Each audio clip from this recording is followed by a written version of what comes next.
Right, good afternoon and welcome to our weekly Let's Talk Solar. Hope you have a good week. Hope you had a good Easter and had some holiday time and are working hard. We're entering, of course, into winter here in South Africa.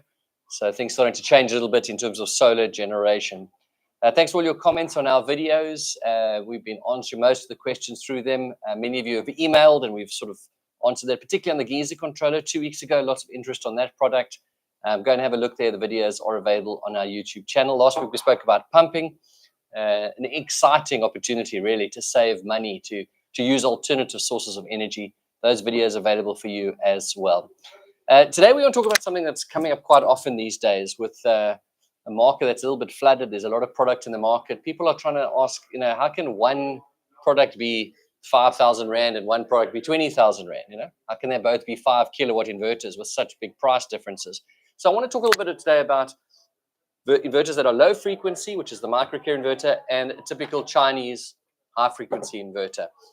So why have we got this one here? Well, as a factory, we've had a few Chinese manufacturers contact us to see if we could perhaps help in repairing some of their products. We've tried. Unfortunately, it's a bit more complicated, but we do have one. This is a typical 5 kilowatt inverter that we've had here at the factory, and we've tried to service it. And you can see it looks completely different to a standard Microcare 5 kilowatt inverter, and that's this big guy over here.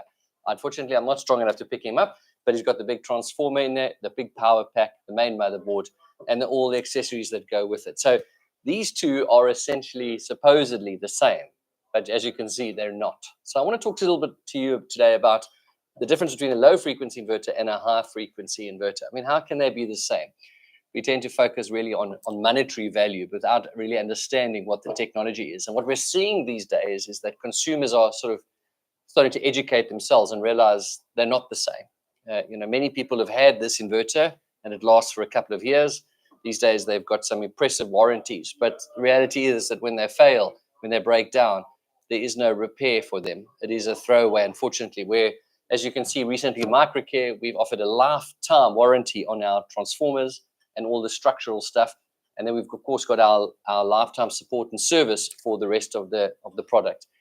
So really impressive warranties. And that's why you can see inverters that are 20, even more years old that are out in the field of Microcares that are still there. And that's because they're able to come back to the factory and be serviced and repaired.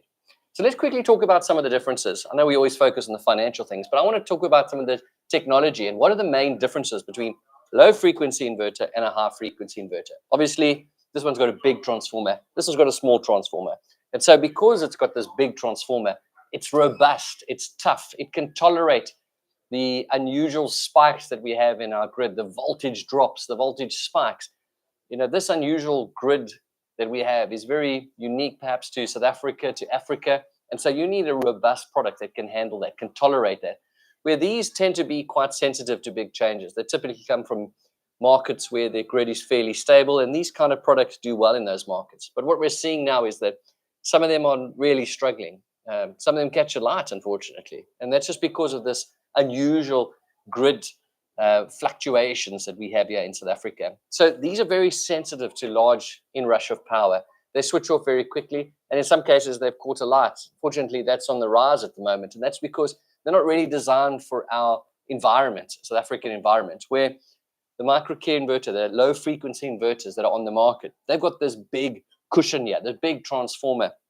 And this, our tech support guru Voted always says, is like the shock absorbers for my bucky. You're driving along a bumpy road, without the transformer, it's a very bumpy drive. But with this big shock absorber, it can be able to brace and take those bumps. So it's really the cushion here, having the transformer there. So he can handle the large inrush of power. You might have remembered our video starting a lawnmower on these kinds of inverters.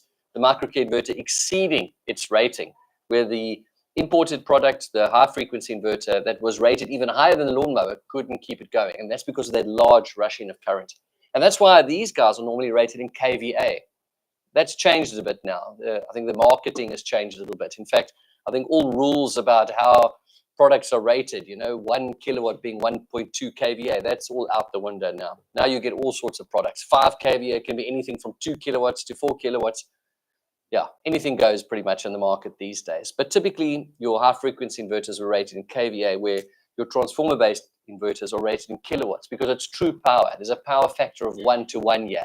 So you can get 5 kilowatts. Well, as you can see, you can get a bit more out of it, but the ratings are true in your transformer-based low-frequency inverters, and that's why they're rated in kilowatts. As you can see, these inverters, the low-frequency inverters, won't have an MPPT built in.